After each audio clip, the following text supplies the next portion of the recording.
de los cuales 639 no tenían ascitis, no habían requerido RCP o inestabilidad hemodinámica, por la cual hacían parte de esta población para el estudio. De ellos, 129 se les realizó TAC y FAST, y de ellos 96 accedieron al estudio. Muy importante mencionar para ellos que era un FAST positivo y un FAST borderline, porque en base a esto, estos autores nos van a dar sus recomendaciones y un protocolo que ellos instauraron en este hospital, el cual es la base para dar las recomendaciones en este caso. Un FAST positivo para ellos entonces tenía líquido libre en espacio patorrenal, esplenorenal o área suprapúbica. Un FAST borderline, por el contrario, comentaban escaso líquido libre en cavidad pélvica, escaso líquido libre en gotería paletocólica, pequeño borde de líquido, o te lo comentan como un FAST sospechoso. Porque es importante tener en cuenta estas definiciones, porque ellos crearon su protocolo para el uso del FAST en paciente pediátrico con un trauma abdominal cerrado. Entonces, ellos hacían el abordaje inicial y siempre que se encontrara un paciente... Siempre que se encontrara un paciente estable hemodinámicamente, se realizaba el primer FAST. Este FAST era realizado por residentes de segundo año de radiología o emergenciólogos. Dependiendo de lo que se encontrara, si teníamos un FAST positivo, se realizaba luego el TAC, que como sabemos es el gold estándar, y dependiendo de lo que encontráramos, ya se hacía el manejo dependiendo a lo que encontráramos. Si teníamos un FAST, por el contrario, borderline o negativo, dependiendo la clínica del paciente, cómo se encontrara, se volvía a hacer un nuevo FAST, se llevaba a TAC, se hacía una observación o a cirugía, dependiendo de lo que encontráramos. Este nuevo FAST, el ReFAST, era realizado por radiólogos en su segundo año de residencia, que eran supervisados en este caso por su profesor, por el experto. Dependiendo de lo que encontraran, nuevamente eran llevados a TAC, se hacía una observación o se llevaba a cirugía.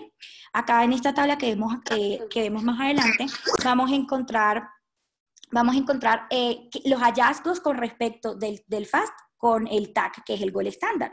Vemos que 43 pacientes tuvieron un FAST positivo, de los cuales 38 tuvieron también un TAC positivo y 5 un TAC negativo. Pacientes que tuvieron un FAST borderline, que fueron nuevamente llevados a FAST y fue positivo, 4 de ellos, pese a esto, tenían un TAC negativo. Pasa algo muy parecido con los pacientes. Dani, no te estamos escuchando. ¿Me oyen ahora? Buenas noches. Sí, ¿aló? ya. Perfecto.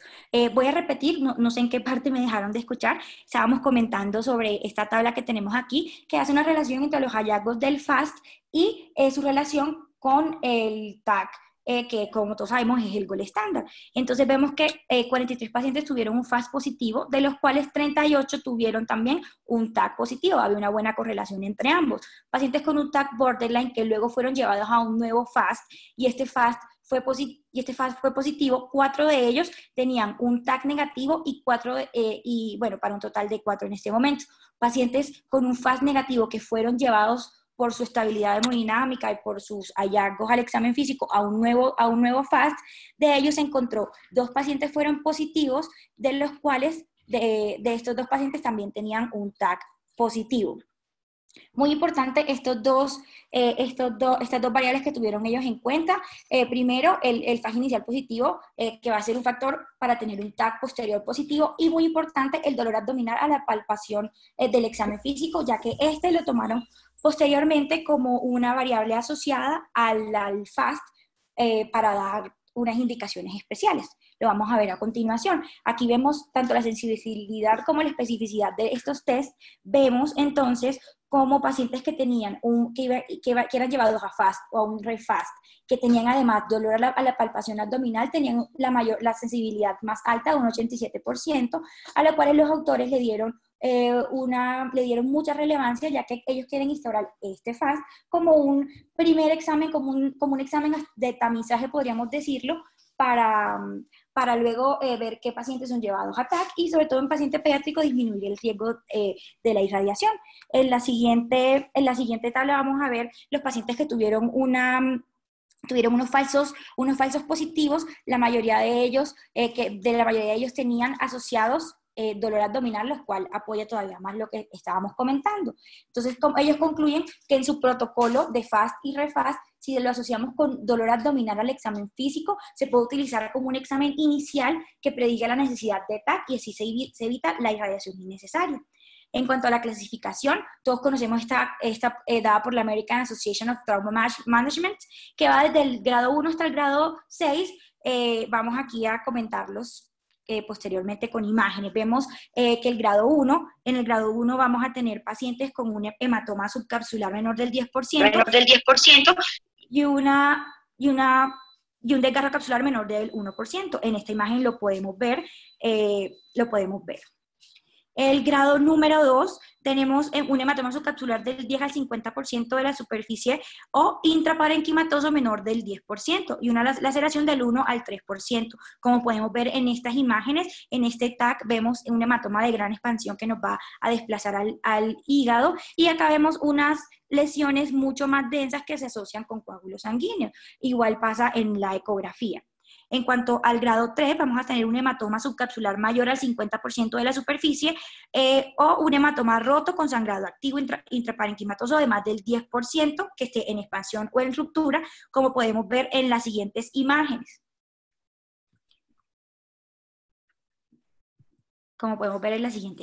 Qué pena, se me había corrido.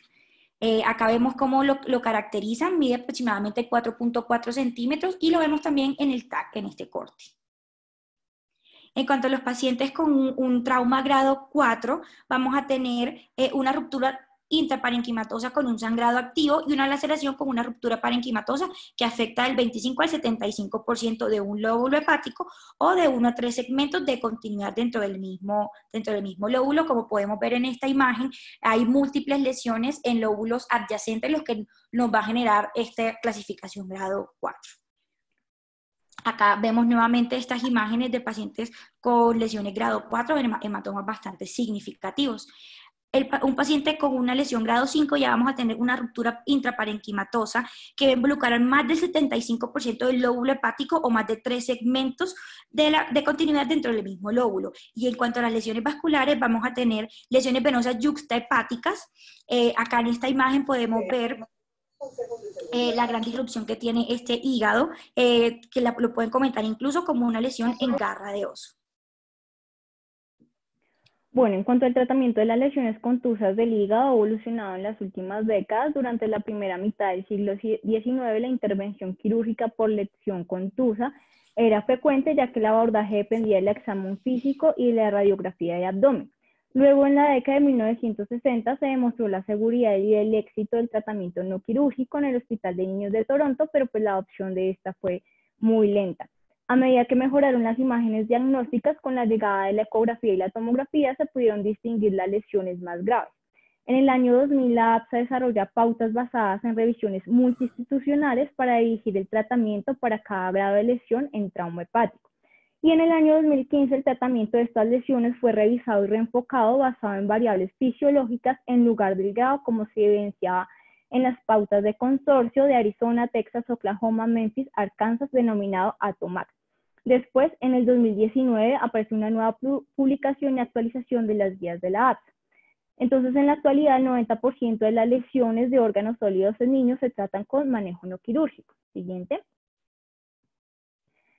Entonces aquí vemos el algoritmo de las guías publicadas en el 2015 denominadas ATOMAC, en donde vamos a tener un paciente con sospecha de lesión esplénica o hepática sin peritonitis. Si nosotros sospechamos un sangrado activo reciente, entonces vamos a reanimar a este paciente con cristaloides 20 mililitros por kilo. Debemos evaluar la respuesta que tiene el paciente. Si el paciente no responde a esta fluidoterapia, es necesario que se realice una transfusión a este paciente y considerar si el paciente requiere un protocolo de transfusión masiva. Si el paciente continúa con una hipotensión recurrente o falta de respuesta a la transfusión, decimos que tenemos un fallo en el manejo médico y el cirujano debe evaluar si el paciente requiere una intervención quirúrgica o radiológica. Si el paciente responde a la fluidoterapia, entonces se debe tomar una tomografía contrastada de abdomen en este paciente, ingresarlo en UCI, nada de vía oral, y una hemoglobina a las 6 horas, depende de la estabilidad hemodinámica. Si el paciente continúa sintomático y la hemoglobina es menor a 7 grados, entonces el paciente se beneficia de transfusión, de reposo, suspensión de la vía oral. Y si continúa estando inestable o la hemoglobina menor a 7 gramos, entonces decimos que tuvimos una falla del manejo médico y el paciente requiere una intervención quirúrgica. Por otro lado, si no sospechamos que hay un sangrado activo reciente, el paciente debe ir a hospitalización en piso, control de los signos vitales cada 2 horas por 4 horas y cada 4 horas después, y evaluar la estabilidad hemodinámica del paciente. Si el paciente es sintomático y tiene una hemoglobina menor a 7 gramos, el paciente se beneficia de realizarle pues una transfusión, suspenderle la vía oral y reevaluar con un hemograma de control. Si este hemograma de control, la hemoglobina no permanece estable y disminuye, vamos hacia el otro algoritmo que ya mencioné, que es ingresar al paciente a la unidad de cuidados intensivos y tomarle una tomografía. Si el paciente es asintomático y su hemoglobina permanece estable, entonces debemos monitorizar el paciente. Ellos hablan ahí de 18 horas, pero vamos a ver que es menos de acuerdo a la estabilidad clínica, y le damos de alta si el paciente tiene signos vitales normales, hemoglobina estable, tolera vía oral y dolor abdominal mínimo. Siguiente. Entonces, el tratamiento de las lesiones contusas hepáticas se basan en el estado hemodinámico y los signos de hemorragia continua, no en el grado anatómico de la lesión, como se pensaba antes.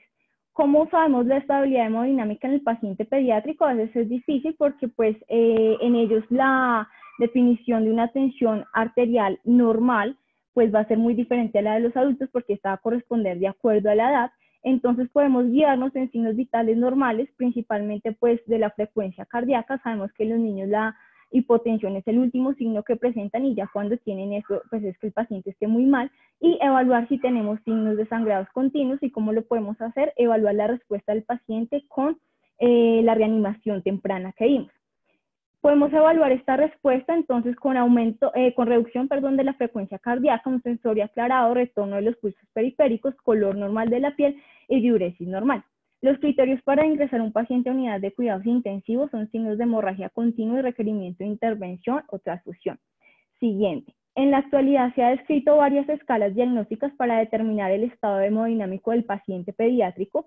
Uno de los más usados es el índice de choque. Este se define como frecuencia cardíaca sobre la presión arterial sistólica. Y si esto es mayor a 0.9, predice la mortalidad en pacientes adultos con traumatismo. Traigo entonces este artículo publicado en el 2015, donde el objetivo de ellos fue evaluar la capacidad del índice de choque ajustado por edad para predecir los resultados. Este se definió como la frecuencia cardíaca máxima normal según la edad del paciente y la presión arterial sistólica mínima de acuerdo a la edad del paciente.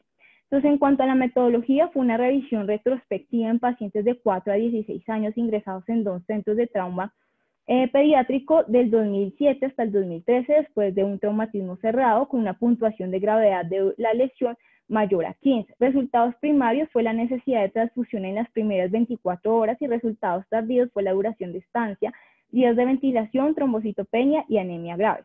En cuanto a resultados, tenemos un total de 543 pacientes. Se comparó la capacidad del índice de choque mayor a 0.9 y ajustado para la edad para identificar a los niños con lesiones graves. Entre todos los niños, el 50% tenían un índice de choque mayor a 0.9, pero cuando este se ajustó de acuerdo a la edad, este se redujo a un 28% de la población total. Entonces, la puntuación ajustada por edad pediátrica detecta un porcentaje más alto de pacientes con una complicación determinada, tiene mejor capacidad de discriminación para identificar a los niños con lesiones graves que cuando no se ajusta por la edad. Y eso lo podemos evidenciar en la tabla y en la gráfica, en donde vemos que el índice ajustado por edad tiene variables estadísticamente significativas más a comparación de cuando no se ajustó. Siguiente. Entonces, el índice de choque ajustado por la edad elevado se asocia con mayor gravedad de la lesión, necesidad de transfusión de sangre en las primeras 24 horas, mayor duración en UCI, pues en hospitalización, mayor número de días de ventilación y un alta a un centro de rehabilitación. Este índice también elevado indica la necesidad que el paciente requiera ser transferido a un nivel más alto de atención y genera mayor conciencia en los médicos de que un paciente tiene un riesgo elevado de lesiones graves. Sin embargo, ninguna variable clínica o escala puede predecir con certeza que un niño esté en riesgo de necesitar una transfusión o cirugía, por lo que las pautas actuales lo que recomiendan es que esto principalmente se debe basar en la evaluación médica y en la capacidad de precisión del cirujano. Siguiente. Entonces aquí vemos las indicaciones del manejo médico, que son pacientes que se encuentren hemodinámicamente estables sin otra lesión asociada que requiera cirugía. Contraindicaciones es que veamos en la tomografía aire o intra o retroperitoneal, líquido intraperitoneal en la ausencia de lesión de órgano sólido, engrosamiento localizado en la pared intestinal, tracto de bala cerca de la víscera hueca con hematoma circundante y penetración de alta energía. Siguiente. Entonces, la frecuencia del control de la hemoglobina o los hemogramas seriados deben estar guiados de acuerdo al estado clínico del paciente. La APSA en la última guía recomienda que se debe hacer en todos los pacientes una hemoglobina de ingreso y solo un control a las 6 horas. Los otros hemogramas seriados pues va a estar determinado de acuerdo a la clínica del paciente. El reposo en cama, no hay evidencia que sugiera que el reposo en cama previene el resangrado en los niños y esto está indicado solo en pacientes con sospecha de sangrado continuo y hasta que los signos vitales sean normales. Siguiente.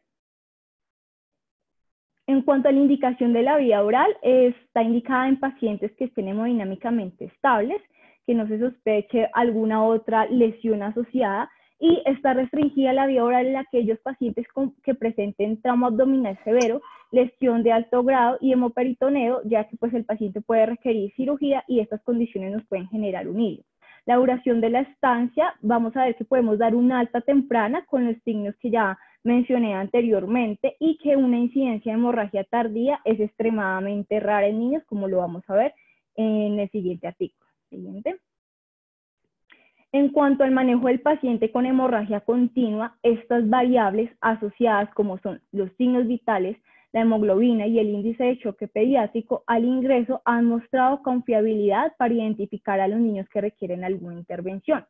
Si el paciente no tiene una respuesta a la fluidoterapia o al bolo que administramos al inicio, debemos transfundir este paciente y en ese momento el cirujano pues debe decidir de acuerdo al estado hemodinámico si requiere alguna intervención quirúrgica o por radiología intervencionista. Este paciente debe estar monitorizado en la unidad de cuidados intensivos, se debe realizar controles seriados de la hemoglobina hasta que se estabilice y un episodio de hipotensión recurrente pues justifica la necesidad de intervención en este paciente.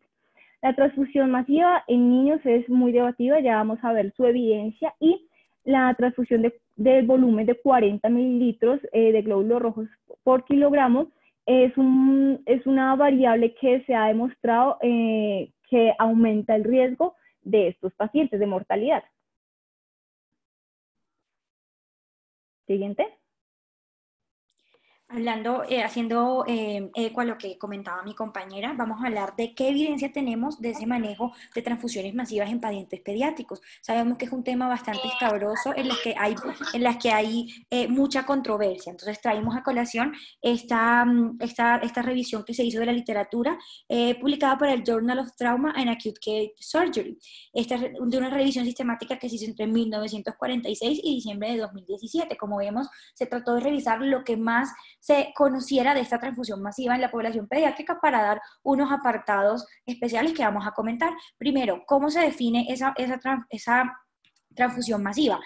Un volumen sanguíneo de 40 mililitros por kilogramo en 24 horas o más del 50% del reemplazo de la volemia dentro de las primeras y 3 horas.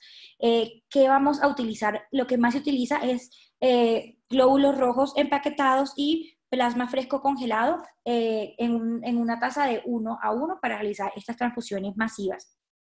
La activación del protocolo, hacen énfasis en el protocolo de inicio de la transfusión masiva, el cual va a estar determinado por el criterio del médico tratante. Este obviamente es basado en la estabilidad hemodinámica del paciente, comorbilidades asociadas y mecanismo del trauma.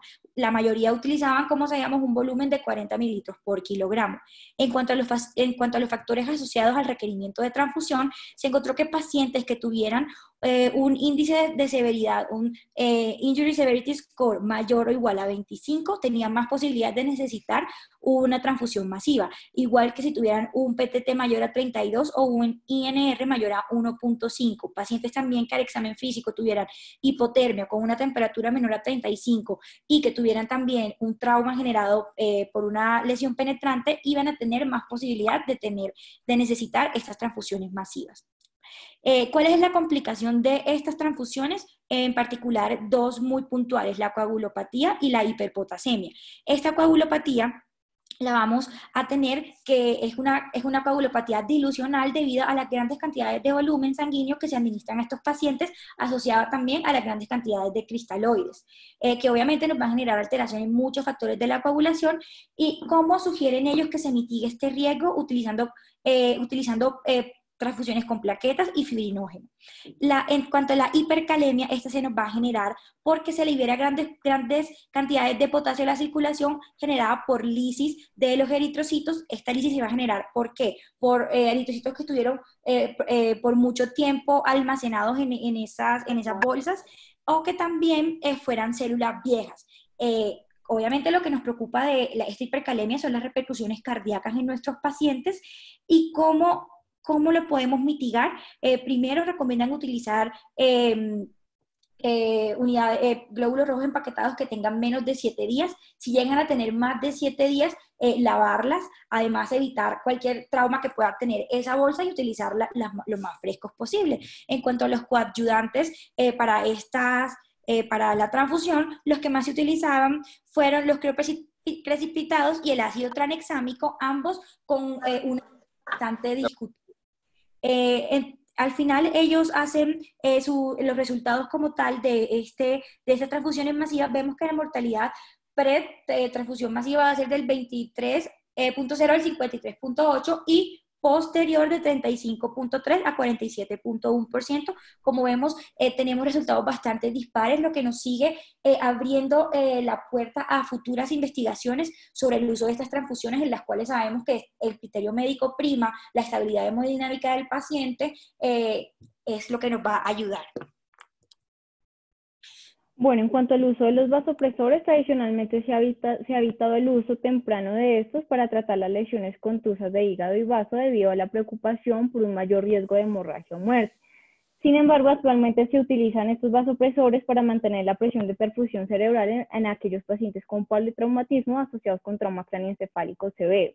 Estudios observacionales en adultos han demostrado que independientemente de la lesión y de los factores clínicos, el uso temprano de los vasopresores en lesiones traumáticas se asocian con altas tasas de mortalidad a corto plazo. Traigo este artículo que se encuentra en prensa todavía, pues del 2020, en la revista de Pediatric Surgery, en donde el objetivo de ellos fue identificar los resultados del uso temprano de los vasopresores en niños con lesiones contusas de hígado y vaso. En cuanto a la metodología, entonces fue un análisis secundario de la administración de los vasopresores de un estudio observacional prospectivo multicéntrico desde el año 2013 hasta el 2016, para un total de 1.004 pacientes, de los cuales 240 presentaban hipotensión y 65 recibieron vasopresores dentro de las primeras 48 horas. Entonces vemos acá en la figura o en la gráfica de Kaplan-Meier que a medida que se demoraban más en el tiempo de administrar el vasopresor, había mayor probabilidad de supervivencia. Y en la tabla de la derecha vemos que el uso de vasopresor dentro de las primeras 48 horas aumentó el riesgo 7 veces en comparación a los que no se les administró. Y también el riesgo aumentó 6.1 veces en aquellos pacientes que tenían una escala de Glasgow menor o igual a 8. Entonces el riesgo parece ser casi exclusivamente en aquellos pacientes que recibieron vasopresores inmediatamente después de la lesión. Siguiente. Entonces, la evidencia que muestra este artículo es que los pacientes con lesiones mortales tenían más probabilidades de recibir vasopresores, pero no necesariamente se beneficiaban de estos.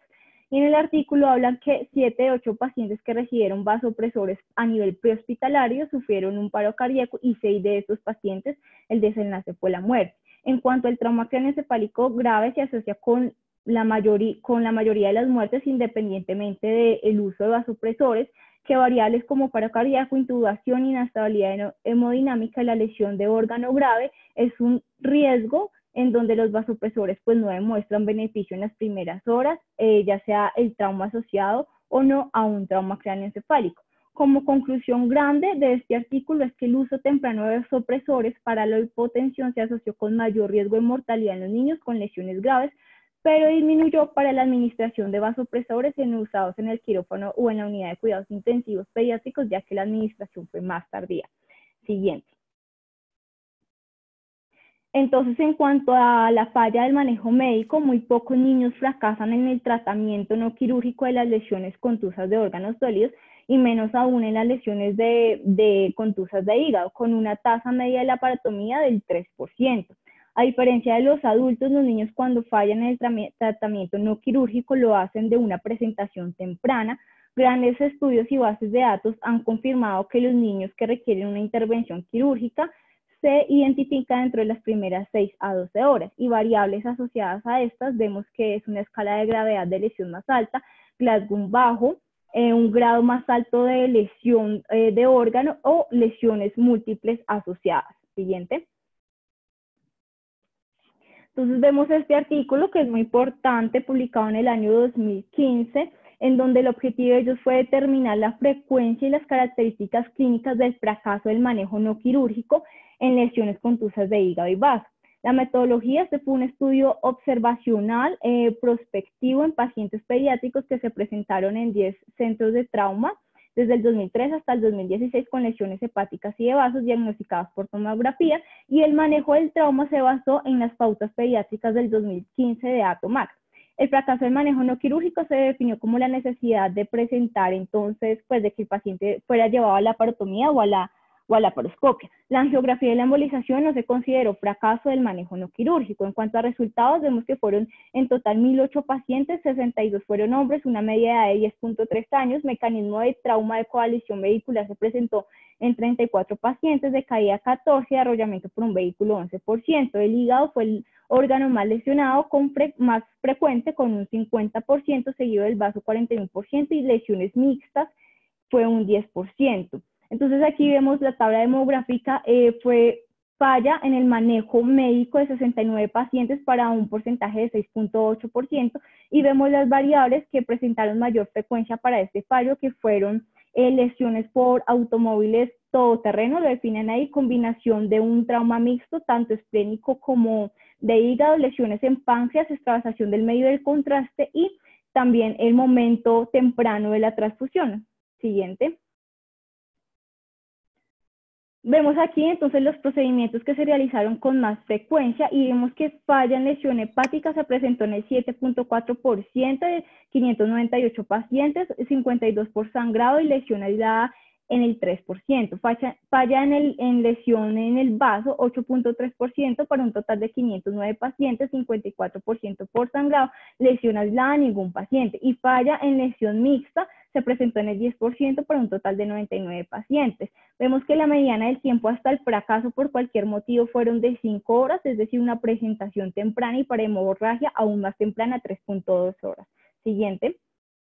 Entonces vemos aquí esta gráfica de la izquierda que el 50% de los pacientes fallaban por alguna otra causa que no fueran sangrado durante las primeras 12 horas.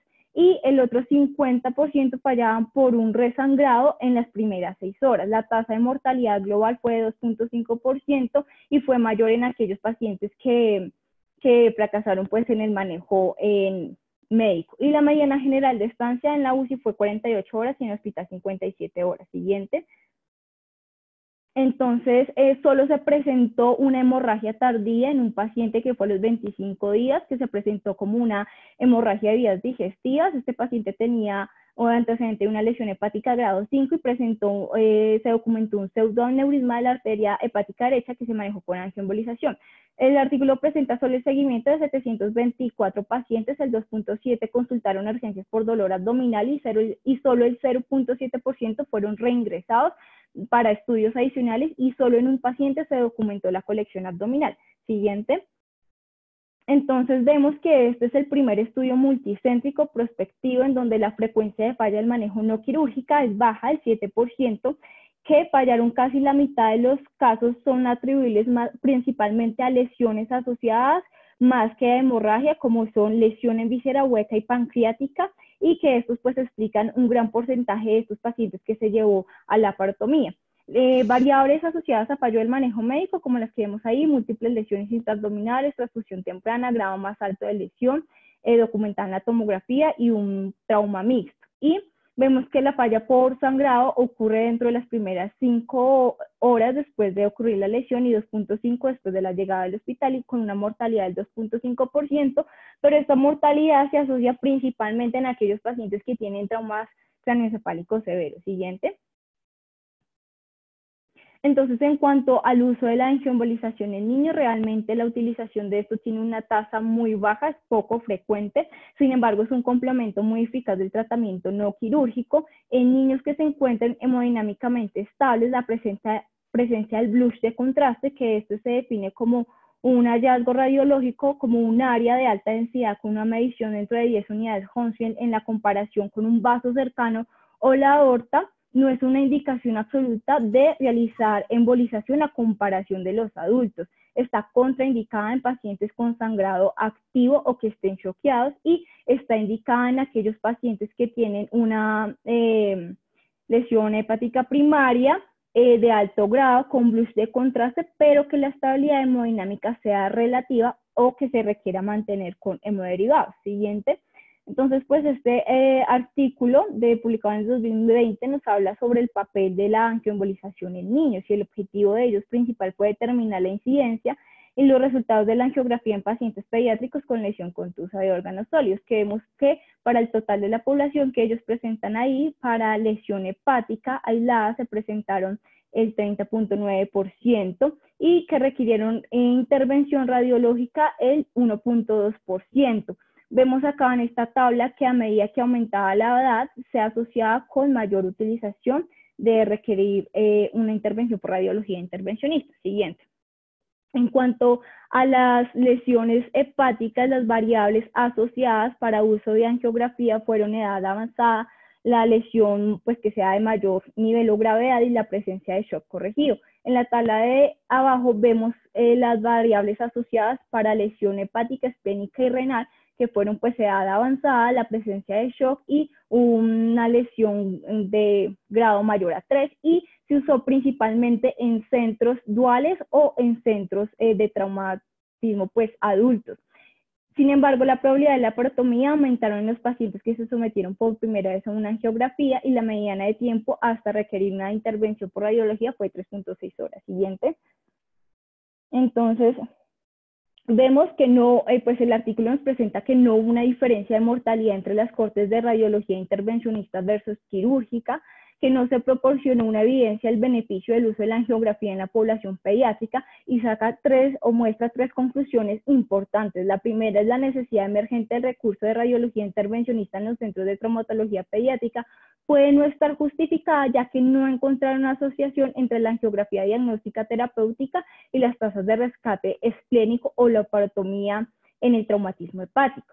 Que también las intervenciones de radiología intervencionista para lesiones de órganos sólidos contundentes pediátricos es poco frecuente, algo muy importante que dicen ahí, no emergente, y se utiliza con mayor frecuencia en centros de trauma dual o en centros de adultos. Y un papel importante de la angiografía también es útil en el tratamiento de los pseudoneurismas postraumáticos. Siguiente. Y no te estamos escuchando. ¿Ahí me escuchan? ¿Aló? Sí, ya. ¿Sí? Ok. Entonces, bueno, acá presento la guía de la APSA del 2019, en donde ellos hacen una revisión sistemática respondiendo 4 preguntas principales. La primera, ¿cuál es el tiempo de estancia recomendado y el nivel de atención según el grado de lesión? La segunda, ¿cuál es el papel de la radiología intervencionista en el tratamiento agudo? La tercera, ¿qué restricciones de actividad se recomiendan? Y por último, los estudios de seguimiento. Siguiente. Entonces, en cuanto al tiempo de estancia recomendado, vemos aquí Wisner en el 2015 publica un estudio prospectivo que los tiempos de estancia deben ser de acuerdo al grado de lesión. Sin embargo, ellos presentan que no hubo pruebas suficientes para respaldar los días de estancia según el grado de lesión, y lo que recomiendan ellos es combinar los hallazgos clínicos y el grado de lesión para poder disminuir pues los días de estancia y poder tomar una decisión basados en estas dos variables con grado de recomendación 3C. Siguiente.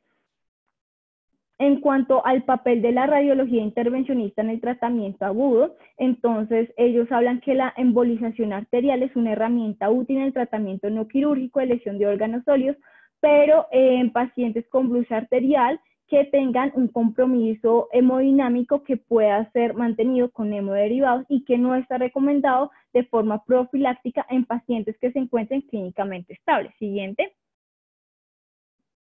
En cuanto a la restricción de actividades, entonces la literatura muestra que la curación tiene un tiempo medio de 87, más o menos 8 días después de la lesión, que se evidencia a nivel radiológico.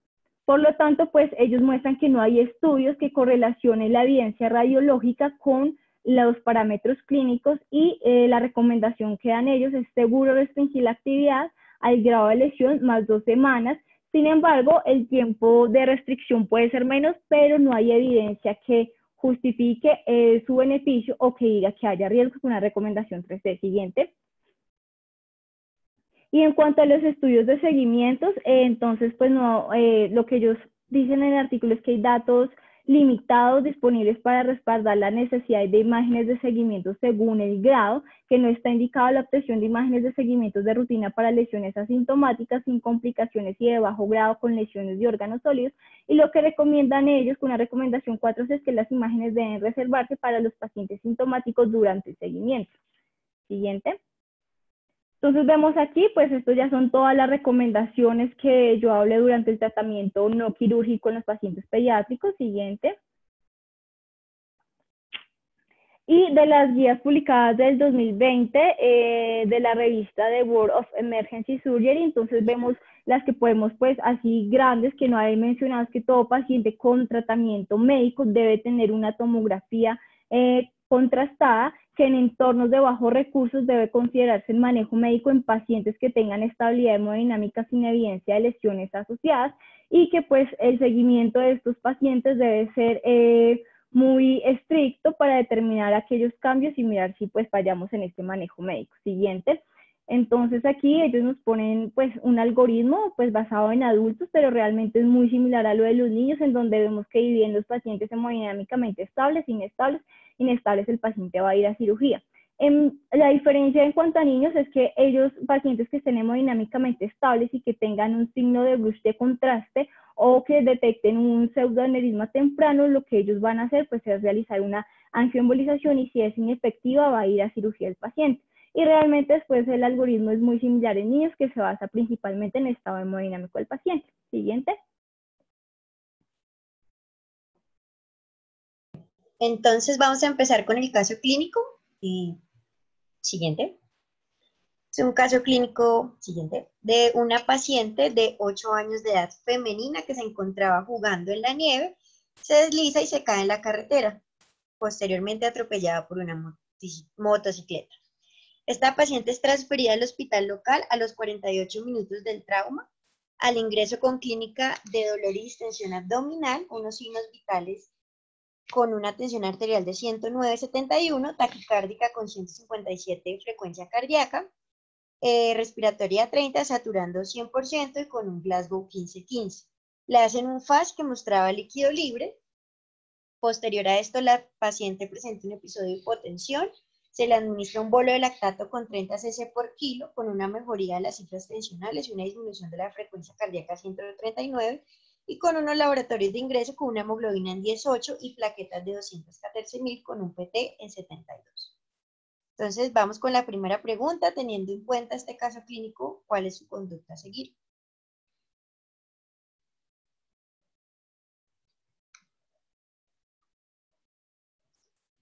Primero, TAC de abdomen, laparotomía exploratoria, laparoscopia exploratoria o manejo médico expectante. Voten, por favor.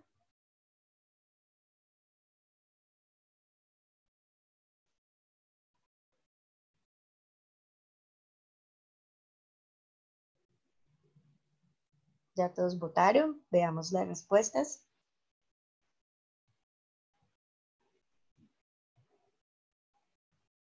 Entonces, la mayoría de la audiencia se fue por el tag de abdomen contrastado versus otro porcentaje en cirugía o manejo médico. Entonces, siguiente. Esta paciente efectivamente fue llevada a un tag de abdomen contrastado que tenía como hallazgos positivos una disrupción del parénquima en el lóbulo derecho hepático con un trauma grado 4 y extravasación del medio contraste de la arteria hepática a la cavidad peritoneal y una fractura trocantérica femoral izquierda. Siguiente. Entonces acá tenemos las imágenes del TAC, podemos ver en el lado A el hematoma, el hemoperitoneo y del lado B la extravasación del medio contraste. Entonces, en base a estos hallazgos, vamos a hacer la siguiente pregunta. ¿Cuál sería su conducta a seguir? Lanza la pregunta, Dani, por favor. Le hace para este paciente con este TAC manejo médico en la UCI, le hace hemoglobina seriada y vigilancia estricta, se lo lleva a la parotomía exploratoria o piensa en un manejo endovascular. Voten, por favor.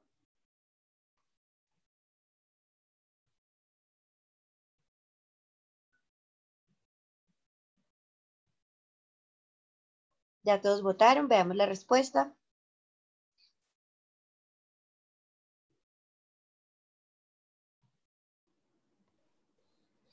Entonces, la mitad del público decía hacer un manejo médico. Dentro de los otros dos están entre el manejo endovascular y la laparotomía exploratoria. Siguiente. Entonces, esta paciente es trasladada a un sitio de alta complejidad para manejo quirúrgico. Durante el transporte, la paciente se mantuvo estable, requirió una reanimación con líquidos y transfusión de sangre. Se la pasó otro bolo de lactato por kilo y se le transfundieron 4 unidades. Esta paciente llega 4 horas después al sitio de remisión. Al ingreso con una tensión arterial de 90-58, frecuencia cardíaca de 126, respiratoria 19, temperatura de 34,6 y una saturación de 100% con una cánula, con una máscara de oxígeno a 10 litros con un Glasgow 15-15. Clínicamente se encontraba pálida con abdomen distendido. En sala de reanimación de este nuevo hospital le inician una nueva transfusión de 840 ml de glóbulos rojos, pero el paciente persiste inestable. Se le toma en laboratorios, allí tenía una hemoglobina de 15,9, plaquetas de 170.000, un NR en 2,7, un PT en 34 y unos gases arteriales con acidosis metabólica importante con un pH de 7,1, un bicarbonato de 13,6, una base exceso de -15 y una hiperlactatemia con un lactato de 7,2. Entonces lanzamos la tercera pregunta.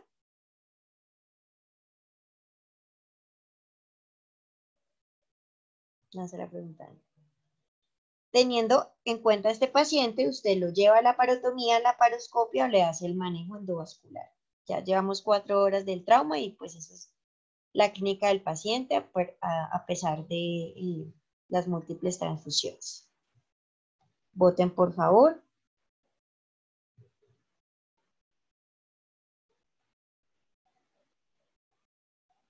Listo, veamos qué votamos.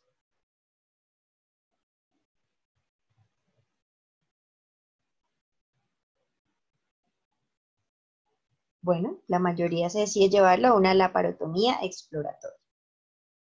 Siguiente. Entonces, el plan de esta paciente fue tanto realizar un empaquetamiento en cirugía como una embolización por radiología intervencionista. Acordémonos que esta paciente estaba en sala de reanimación, lo que se le hace es una intubación rápida y se traslada al quirófano, le colocan un catéter con un balón intraórtico de oclusión 7 French en la arteria femoral izquierda antes de abrirle el abdomen para lograr una estabilización de la circulación sistémica. Posteriormente se hace la laparotomía. En los hallazgos intraoperatorios encontramos un hígado fragmentado, una laceración profunda que se encontraba entre la cara anterolateral del lóbulo hepático derecho. También habían componentes de lesión vascular, una lesión de la rama posterior de la vena porta y la arteria hepática derecha, y la vena hepática derecha también estaba lesionada con sangrado activo. Siguiente. Esta paciente se le realiza empaquetamiento y es trasladada de forma inmediata a la sala de hemodinamia para hacer una angiografía y un manejo con angioembolización. El tiempo quirúrgico total fue de 91 minutos con un sangrado total de 1500 y una transfusión intraoperatoria más o menos de otras 4 unidades de glóbulos rojos, plasma congelado en 8 unidades y 400 cc de plaquetas. Siguiente. En esta imagen vemos nuestra paciente. La paciente tenía un síndrome compartimental ya en curso secundario a la transfusión masiva y al edema importante de las asas, por lo que se realiza empaquetamiento y se deja el abdomen abierto con una bolsa de llaves. Siguiente. Al llegar a la sala de hemodinamia se le coloca un catéter vascular 5 French del otro lado en la arteria femoral derecha. En la arteriografía se evidencia un flujo venoso portal derecho deficiente y a nivel del tronco celíaco se ve extravasación del medio contraste dependiente de una rama posterior de la arteria hepática derecha. Esta rama segmentaria se logró realizar una embolización con éxito mediante gelatina y 9 COTS. Siguiente. Entonces, en esta imagen, en el lado A vemos la extravasación y en el lado B ya vemos como posterior a la embolización no hay ningún tipo de extravasación. Siguiente. Y cómo se preserva la rama derecha de la pata. Nuestra cuarta pregunta. Esta paciente, después de que se le hace todo ese manejo multidisciplinario, tanto quirúrgico como endovascular, se lleva a la UCI, se estabiliza y a las 48 horas se lleva nuevamente a cirugía. Entonces, teniendo en cuenta este caso clínico, ¿qué le haría usted en este segundo procedimiento quirúrgico? A. Desempaqueta, cierra la pared, considera algún tipo de reducción hepática segmentaria. B. Desempaqueta, según los hallazgos, coloca un sistema de presión negativa, VAC. O C. Desempaqueta y hace el cierre definitivo de la pared. Daniel, lanza la pregunta, por favor.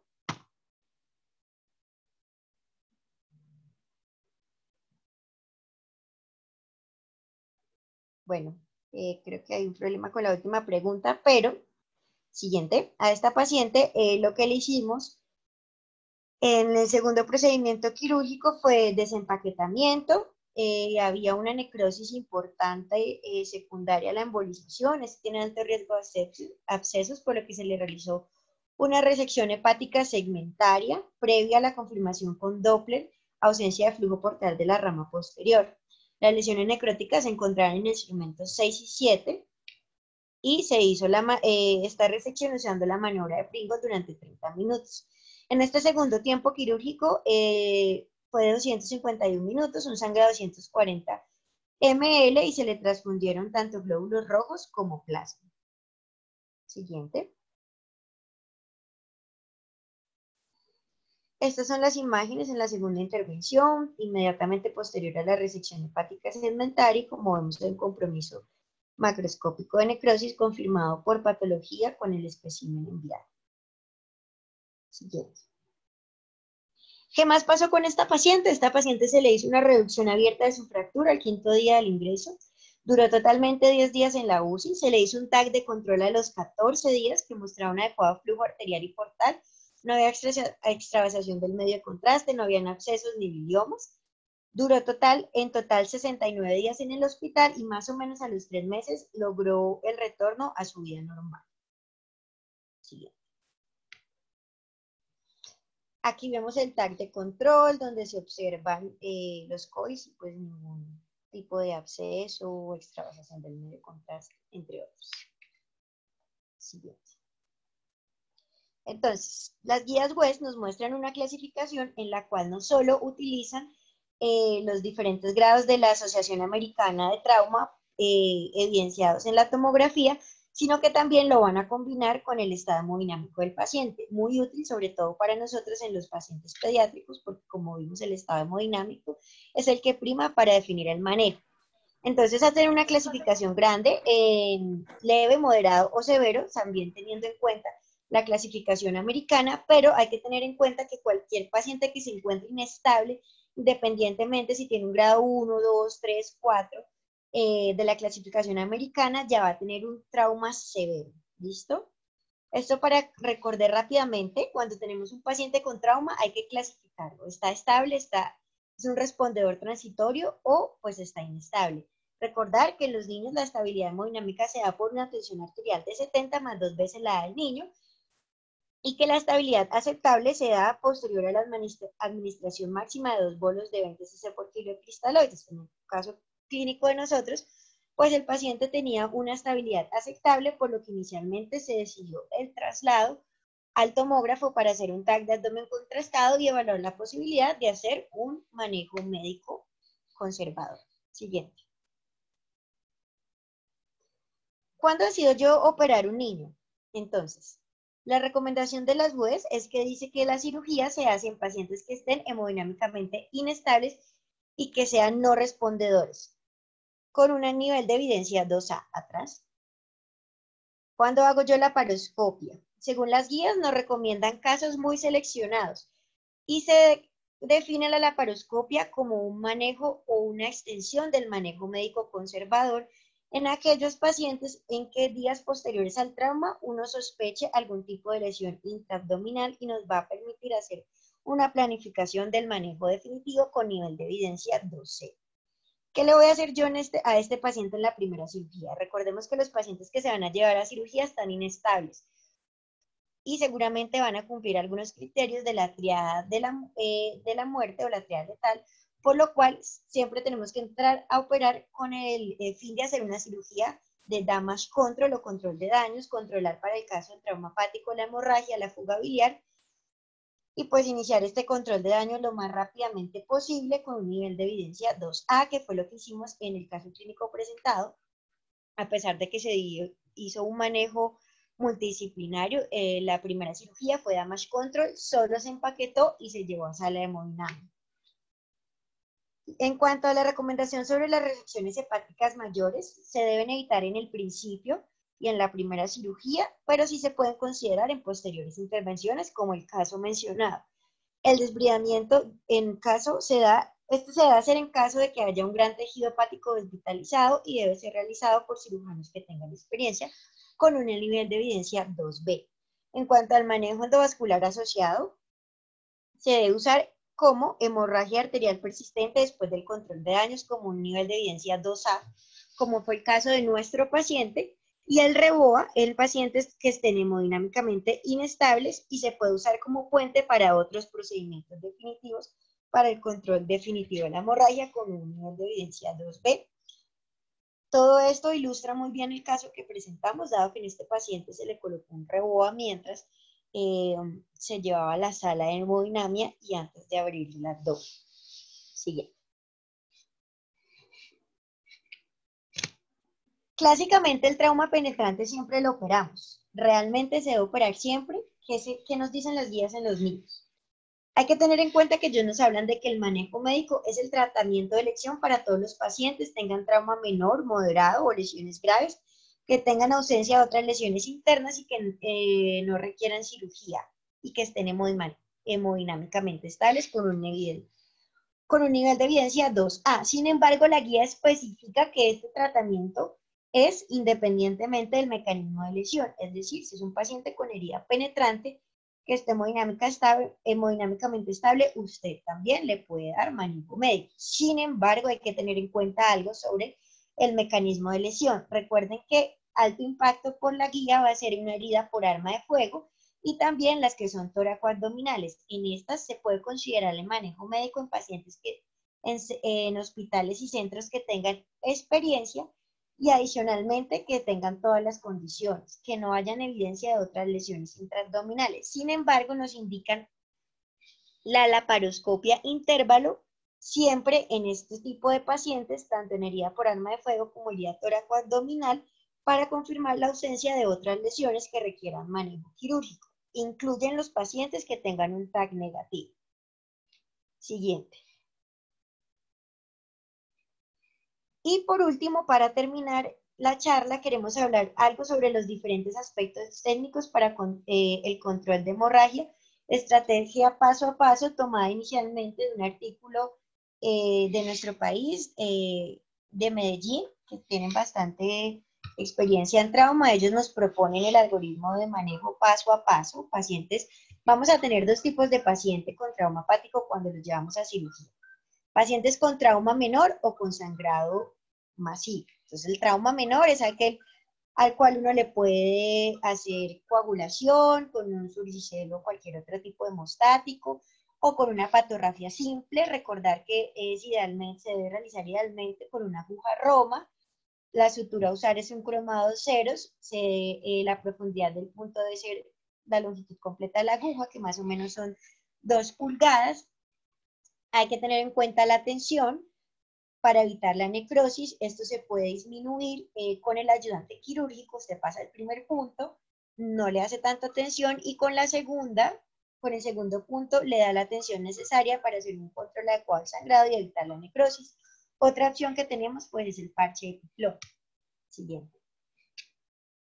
¿Qué pasa si a pesar de estas maniobras el paciente persiste sangrando, o es un paciente que usted hace la parotomía y encuentra una hemoperitonía? Entonces, primero, empaquete los 4 cuadrantes de forma sistemática. Si usted identifica que el sangrado es de origen a nivel hepático, debe iniciar pues el empaquetamiento ya como tal del hígado, encima y debajo. También se puede ayudar con un retractor para empujar el hígado hacia el diafragma y lograr un adecuado empaquetamiento. Siguiente. Acá vemos la imagen, cómo las compresas arriba y abajo van a hacer que se controle adecuadamente el sangrado en la mayoría de los casos. Una vez usted ya controle el sangrado a nivel hepático, pasa a revisar el resto de la cavidad, controla el resto de lesiones, y posterior a esto va a poder desempaquetar nuevamente el hígado y vamos a tener 2 escenarios. ¿Sigue sangrando o no sigue sangrando? ¿Qué hacer en este caso? Siguiente. Siguiente. Entonces, vamos a tener que, si la lesión no sangra, se debe dejar aislada, no se debe manipular, pues porque puede volver a sangrar. Si la lesión persiste con sangrado, hay que exponer muy bien la lesión, movilizando el hígado para lograr hacer un adecuado control, ya sea por medio de una sutura o pues según el caso que tengamos. ¿Cómo movilizamos el hígado? Hay que liberar todos los ligamentos suspensorios hepáticos, recordarlos rápidamente: ligamento redondo, falciforme y los triangulares derecho e izquierdo. Siguiente. Siguiente. En esta primera imagen vemos cómo movilizar el lado derecho. Vamos a exponer toda el área desnuda, la parte de la vena cava inferior y la rama derecha de la vena. Esto se hace liberando el ligamento triangular del lado derecho. Hay que ser cuidadosos para evitar lesionar el diafragma de este lado. Siguiente. Si lo que queremos movilizar es el otro lado, vamos a también tener una adecuada exposición de la rama izquierda a nivel medial. Lo vamos a encontrar al lado medial de la cava inferior. Y pues vamos a liberar el ligamento triangular del lado izquierdo, como podemos ver en las imágenes. Siguiente.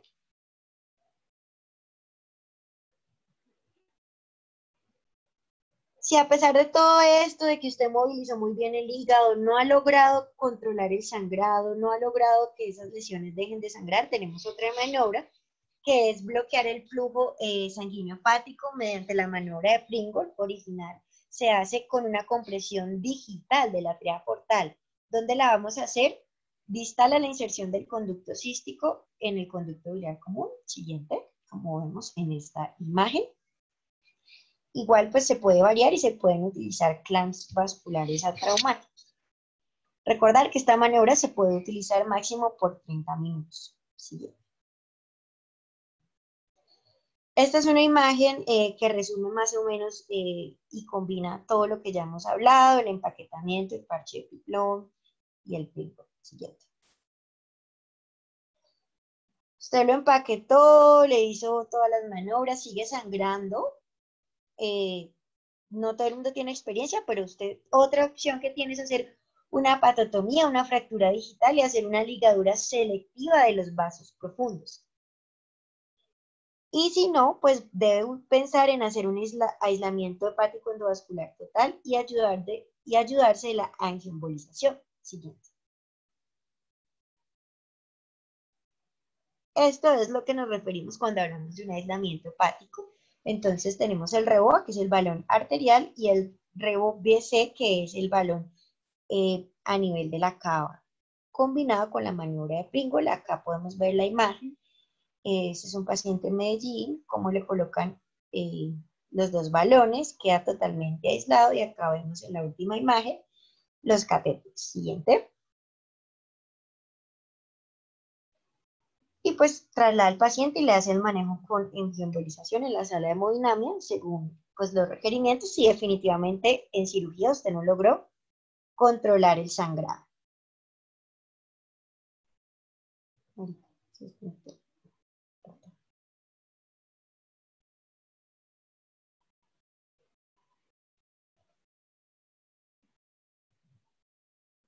Cami, no se te está escuchando.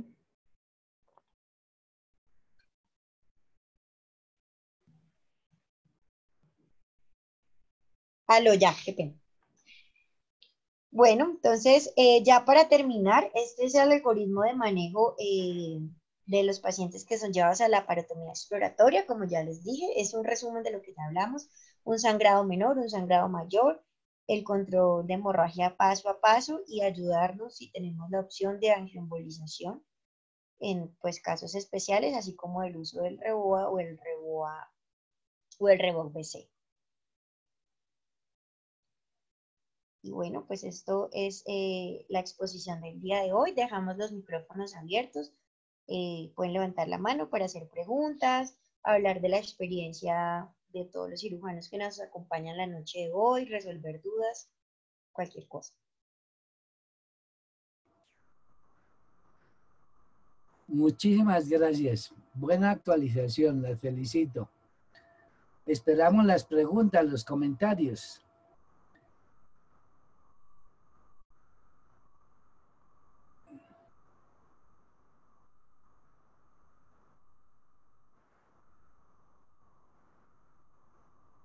Uno tiene una mnemotecnia para cuando ya tiene que...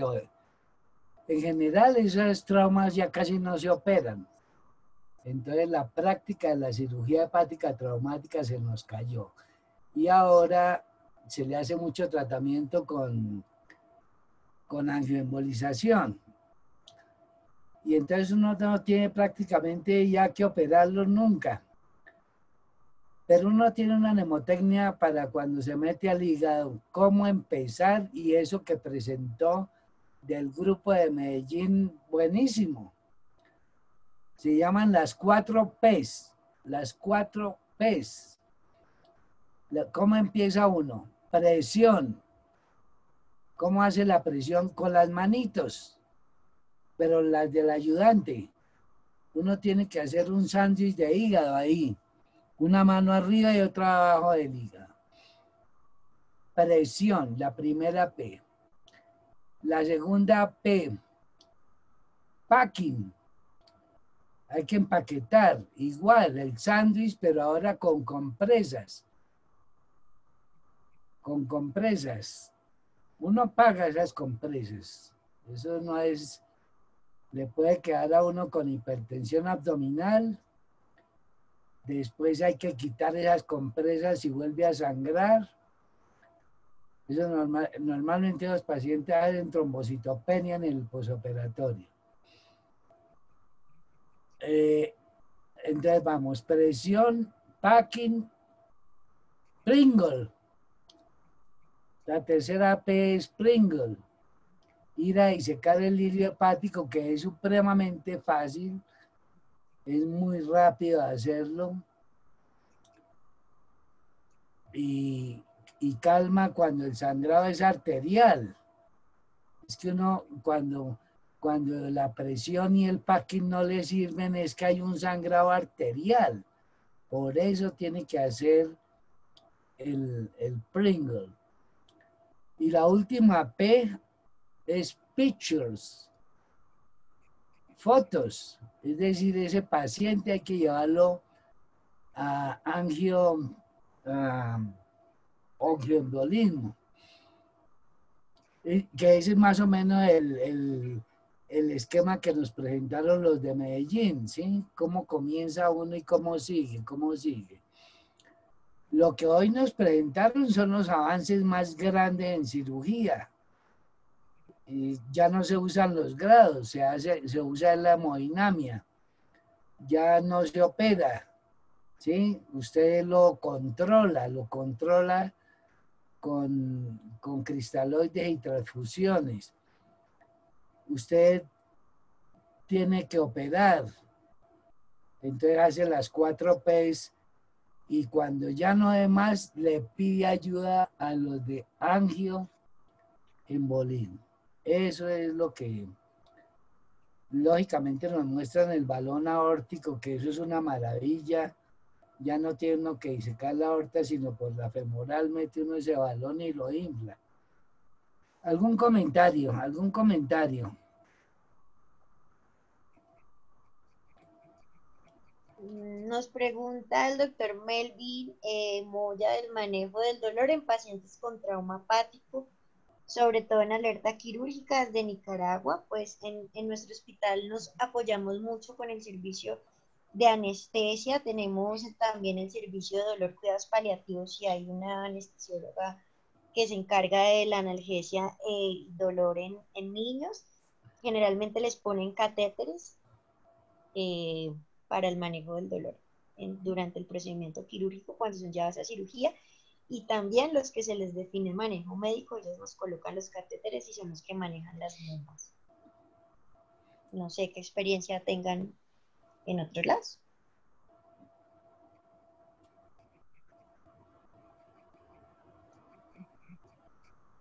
Pues así que diga uno que necesitan un manejo especial, no, es el manejo del dolor común y corriente. Eso es lo que les hace, el manejo común y corriente. ¿Algún otro comentario? ¿Alguna otra pregunta? No sé si alguien tenga algún caso de manejo médico en trauma hepático severo que nos quiera compartir, alguna experiencia. Yo tengo 2 casos en el Hospital Militar Central. Trauma hepático leve, con choque hipovolémico. Se reanimó y siguió en choque hipovolémico. Mientras allá es de llamada a la casa, mientras yo llegué, lo cogieron los endovasculares, demostraron que era un tumor hepático roto y le hicieron el embolismo. Eso fue mágico. Eso es una tecnología, por lo menos en el adulto está cogiendo punta, en los niños estamos haciendo experiencia y como yo les dije, tenemos 2 casos de ruptura de tumor hepático por trauma. Otra cosa que he visto es los niños, los neonatos operados de enterocolitis. Cuando uno opera a un niñito con enterocolitis de neonato, uno no quiere ver el hígado. Es decir, hace la incisión de que el hígado no se asome en la incisión, no lo quiere ver. Y mucho menos ponerle un separador, un Farabé, una valva a ese hígado. Principalmente lo he visto en enterocolitis. Uno le pone la valva al hígado y con la valva lo traumatiza y ese hígado hace un hematoma subcapsular. Eso es una frialdad de ese hígado violenta. Y uno comete el error. Abre el hematoma y el niño se desangra ahí delante de uno. Entonces, ¿qué hacer? ¿Qué hacer? Primero, no ver el hígado. Segundo, no meterle un separador. Lo tercero, que cuando le haga el hematoma no lo abra. Uno lo empaqueta y lo deja con abdomen abierto. Así de bravo es ese hematoma. Es la única forma de salvar a esos niños. Es trauma creado por uno, es iatrogénico. Lógicamente, en el plan de la enterocolitis necrosante. ¿Algún otro comentario, otras cosas que hayan visto?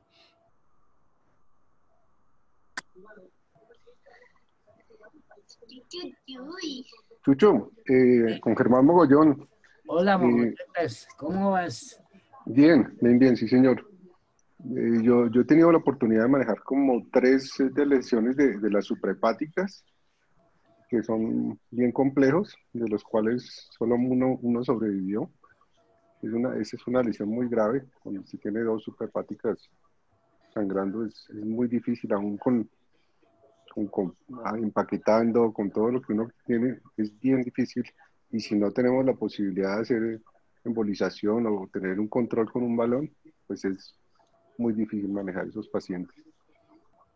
Creo que sí, de acuerdo con pues, la exposición excelente y cada vez creo que antes todos los pacientes iban para UCI, creo que todos los traumas hepáticos los iban a UCI, creo que no necesitan tanto ni necesitan tanta estancia en el hospital, que es lo que habíamos visto que antes se quedaban siempre los pacientes 8 o 14 días ahí acostados sin moverse, esperando no sé qué. Entonces sí, estoy de acuerdo que cada vez sangran menos o no iban a sangrar, era más como el susto de la cosa. Pero eso era mi comentario, nomás. Muchísimas gracias, Germán Mogollón. Sí, ese trauma retrohepático, nosotros hacíamos una vaina que se llamaba el chon caoatrial.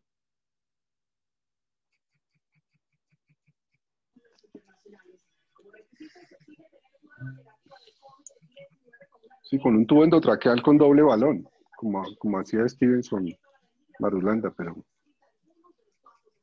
es bien complejo. Se toca entrar por arriba y por abajo y no es Así fácil. fue una experiencia mía. El paciente uno veía que sangraba allá atrás, miremos a ver y bajamos el hígado y ya, se desocupó.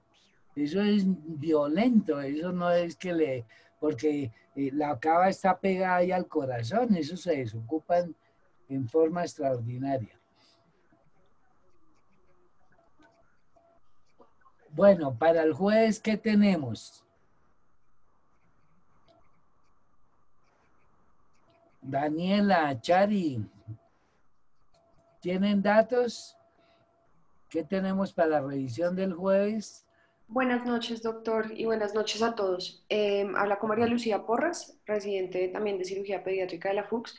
El jueves vamos a tratar el tema de trauma cardíaco en pediatría en base a un caso que tuvimos recientemente en el hospital, en la clínica con subsidio infantil. Bueno, muchas gracias. Trauma cardíaco para el jueves a las 8 de la noche. Sí, señor. No hay más comentarios, más preguntas. Muchas gracias de nuevo. Que pasen buena noche. Gracias, hasta Gracias, luego. doctor. Hasta Hasta luego, luego. Buenas gracias. noches. Muchas gracias. Gracias a todos. Gracias, hasta luego.